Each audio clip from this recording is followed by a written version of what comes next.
पूछा जाए। और भगवान सत्यनारायण देव एक दंडी महाराज का रूप धारण करके साधु से प्रश्न करते हैं, अरे साधु, तुम्हारी नाव में यह क्या भरा पड़ा है? इस नाव में इतना सारा क्या रखा है? तब धन के मद में चूर, धन के घमंड में चूर होकर महाजनों ने अवहेलना पूर्वक हंसते हुए कहा, अरे दंडी महाराज, आप ऐसा क्यों पूछ रहे हैं? क्या कुछ द्रव्य चाहिए, कुछ चाहिए तुमको? परंतु हमारी नाव में तो लता और पत्ते भरे हैं। ऐसे निष्ठुर वाणी को सुनकर भगवान दंडी महाराज कहते हैं कि जो तुम्हारे मुख से यह वचन निकले हैं वह सत्य हो जाए। ऐसा कहकर दंडी सन्यासी रूप धारण किए हुए भगवान कुछ दूर जाकर समुद्र के समीप बैठ जाते हैं। गते दंडिनी साधुश्च कृत नित्यम क्रिया तदा उत्तिथाम तरणिम दृष्ट्वा विस्मयम परमम ययो। दंडी महाराज के चले जाने के बाद नित्य क्रिया करने के पश्चात उन साधु ने अपनी नाव को जल में उठा हुआ देखकर, ऊपर उठी हुई देखकर आश्चर्य करने लगी और नाव पर दौड़ते दौड़ते गए और वहां लता और पत्ते देकर दोनों मूर्छित हो गए, पृथ्वी पर गिर पड़े। सचेत होने पर वणिक पुत्र निश्चिंतित में हो गया।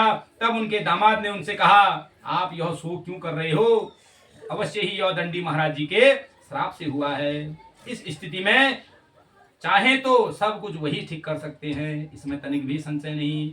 अतः हमें उन्हीं की शरण में जाना चाहिए, वही मन की इच्छा पूर्ण करने वाले हैं। दामाद जामाता की बात सुनकर वह साधु वणिक उनके पास गया और वहां दंडी को देखकर उसने भक्ति पूर्वक उनसे कहा और उन्हें प्रणाम किया। हे प्रभु, आपके सम्मुख मैंने जो कुछ भी असत्य भाषण किया वह सब अपराध किया, आप मेरे इस अपराध को क्षमा करें। ऐसा कहकर बारंबार प्रणाम करके वह महान शोक से आकुल हो गया। दंडी जी ने रोता हुआ देखकर कहा, अरे मूर्ख, क्यों रो रहा है? बारंबार मेरी बात सुन। मेरी पूजा से उदासीन होने के कारण ही, मेरी आज्ञा से ही तुझे दुख प्राप्त हुआ है। भगवान की ऐसी वाणी सुनकर यह उनकी स्तुति करने लगा। साधु कहता है, प्रभु, यह आश्चर्य की बात है कि आपकी माया से मोहित होने के कारण ब्रह्मा आदि देवता भी आपके गुणों और रूप को यथावत रूप से नहीं जान पाए हैं। तो हे भगवान, मैं तो मूढ़ हूँ, मूर्ख हूँ, आपकी माया से मोहित होने के कारण आपको कैसे जान सकता? हे प्रभु, आप प्रसन्न होइए, मैं अपने धन संपत्ति के अनुसार अवश्य ही आपका पूजन करूंगा। मैं आपकी शरण में आया हूँ। मेरा जो कुछ भी नौका में स्थित पुराना धन था, हे प्रभु, उसे उसकी रक्षा करने में आप ही सक्षम हैं।